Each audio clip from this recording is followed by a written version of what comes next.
ఆ శిష్యులు యేసు తమకు నిర్ణయించిన చోటికి వెళ్ళారంట. ఒక సంఘం కానీ, సహవాసం కానీ, నడిపింపు కానీ, నాయకత్వం కానీ, ఆరాధన కానీ, ఏది కానీ దేవుడు నీ కొరకు ఏర్పాటు చేసిందైతే, నీకు బయలుపరిచిందైతే, నిన్ను నడిపించిందైతే నీకు ఇంక తిరిగి ఉండదు. నువ్వు సొంత పేతనం చేసుకొని ప్లాన్ చేసుకొని నువ్వు నాకు సంబంధం లేదు అగొడతావు.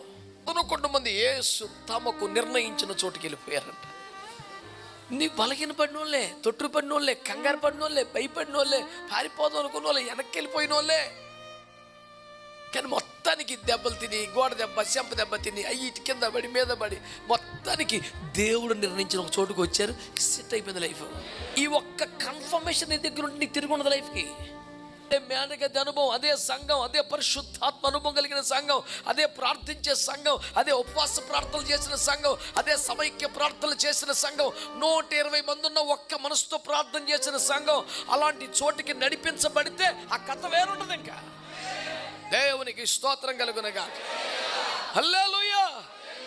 కథ మొత్తం మార్చగా